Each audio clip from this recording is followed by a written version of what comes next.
Bonjour à tous bien-aimés, bienvenue sur Vie TV pour l'émission Expérience surnaturelle. Aujourd'hui, nous allons poursuivre sur le sujet de l'appareil spirituel. Et je rappelle que dans les jours passés, on a vu l'importance de faire des efforts pour s'entretenir spirituellement. On a vu l'importance d'avoir une vraie vie de prière, une vraie vie de méditation, de se forcer à avoir une certaine discipline de vie pour pouvoir s'en sortir dans sa foi.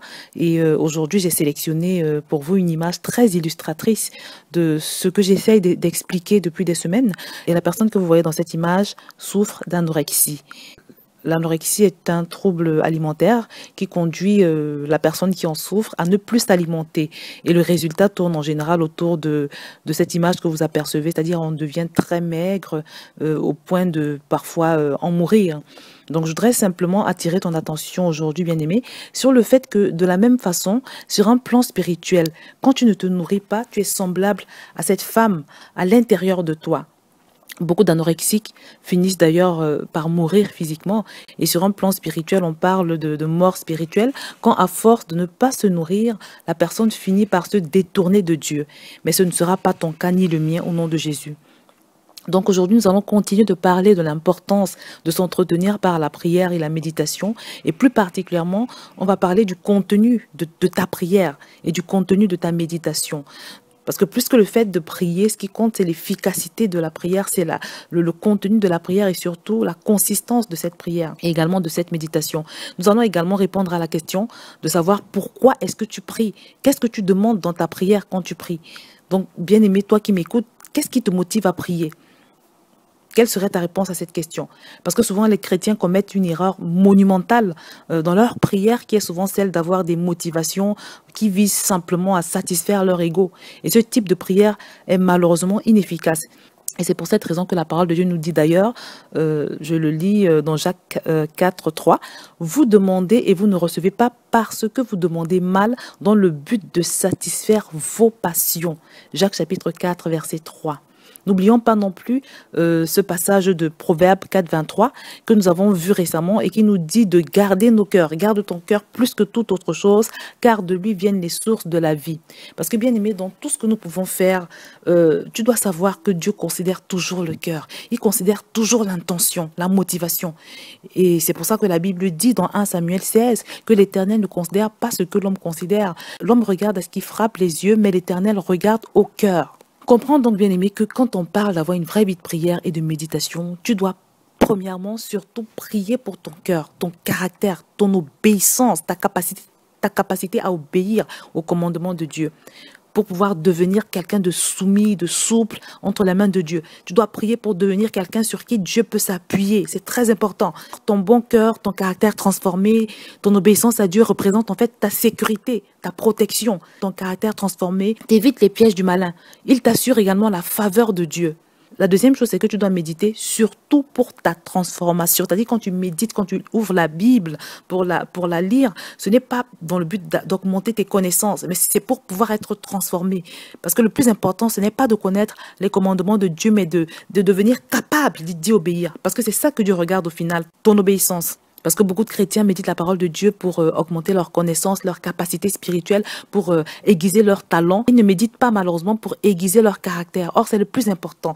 Parce que quand tu ne le fais pas, tu es en danger. Dimanche dernier à mon culte, par exemple, j'ai suivi un puissant message sur le retard qui affecte donc la vie de beaucoup de chrétiens. C'est un message très puissant et très poignant qui m'a permis de confirmer d'ailleurs que l'appareil spirituel ainsi que le manque ou bien l'insuffisance de prière sont vraiment des fléaux. Pendant que je priais, le Seigneur m'a rappelé que le retard est le résultat de ce qu'en général, soit on ne prie pas assez, soit on ne se laisse pas inspirer par le Saint-Esprit dans les choix qu'on effectue. Or, ce que nous devons savoir, c'est que Satan travaille dur pour te dévier et pour me dévier au maximum, pour te retarder et pour me retarder au maximum, voire pour nous faire manquer le but. Et quand Satan débarque parfois dans ta vie, il te trouve tellement faible et déconnecté qu'il réussit à t'avoir, à faire ce qu'il veut dans ta vie. Beaucoup ont cessé de prier et de travailler pour leur caractère depuis très longtemps. Souvent à cause de l'onction de Dieu dans leur vie, de leurs dons, de leurs talents, parce qu'ils se rendent compte qu'ils chantent avec beaucoup d'onction et que quand ils chantent, il y a de grandes choses qui se passent. Ou bien quand ils exercent un tout autre ministère, il y a beaucoup de choses qui se passent. Ils commencent à devenir célèbres, connus, Dieu se sert beaucoup de lui.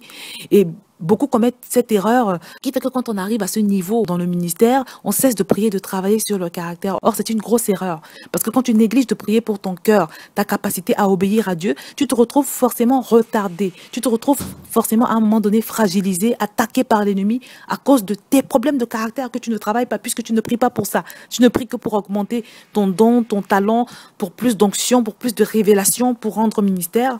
Donc, celui qui ne travaille pas assez son cœur, a toutes les chances de ne jamais être prêt pour son héritage qui sera retardé, comme je le dis depuis tout à l'heure.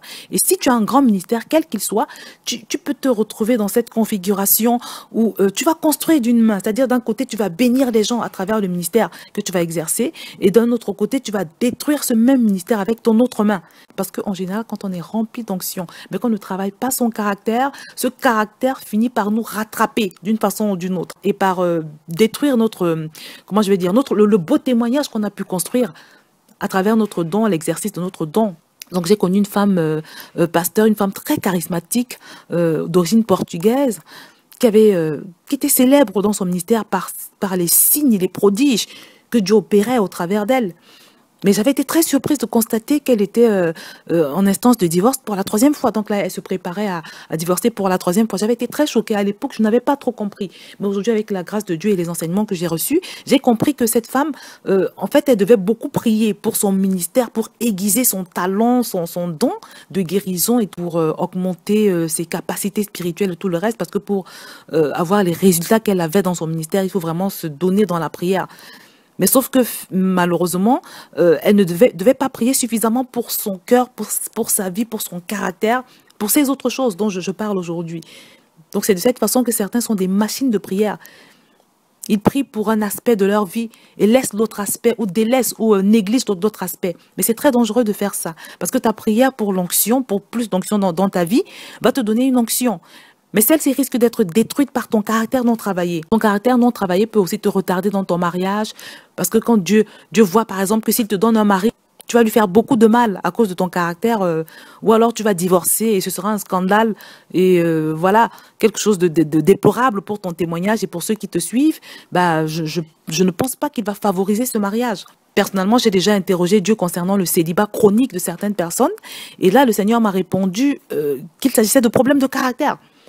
Je me rappelle que j'ai beaucoup intercédé pour une sœur qui prie beaucoup, qui a un grand ministère également. Et je demandais au Seigneur, mais pourquoi elle n'est pas mariée? Pourquoi tu ne la bénis pas? Et j'ai entendu le Saint-Esprit me dire problème de caractère. Et c'est souvent ce qui se passe. Les gens sont bloqués à cause de leur caractère. Et c'est souvent des gens qui sont remplis d'onction. Beaucoup d'hommes de Dieu, ouin, sont d'ailleurs concernés. Et c'est pour ça que parfois ils divorcent.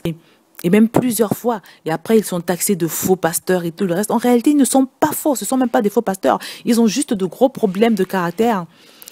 Parce que ce caractère n'a pas été travaillé ni dans la prière, il n'a pas non plus été ciblé dans la méditation. Et en plus, beaucoup commettent l'erreur de croire que comme ils manifestent l'onction de Dieu, c'est un signe qu'ils sont parfaits. Non, loin de là. On n'est pas parfait parce qu'on manifeste l'onction de Dieu. L'onction de Dieu, c'est un revêtement, c'est un don, c'est un équipement. Mais ta vraie personnalité, c'est à l'intérieur. Ton cœur, c'est complètement autre chose. Il doit être travaillé à part. Et si tu n'effectues pas ce travail, et voilà, tu vas demeurer avec tes faiblesses, avec tes défauts, avec tes imperfections, qui vont finir par détruire ton beau ministère, le beau ministère que tu auras pu construire avec l'aide du Saint-Esprit. Donc, conclusion, mes bien-aimés, quand il s'agit de prier, d'agir, de faire des choses pour s'entretenir spirituellement, veille à ce que tes prières te donnent le cœur qu'il faut, le caractère qu'il faut. Veille à ce que ces prières te rendent obéissant à Dieu. C'est le plus important, mon bien-aimé. C'est le secret des chrétiens forts, des chrétiens stables, des chrétiens favorisés par Dieu. Je vais donc m'arrêter là et je te dis à très bientôt sur VTV.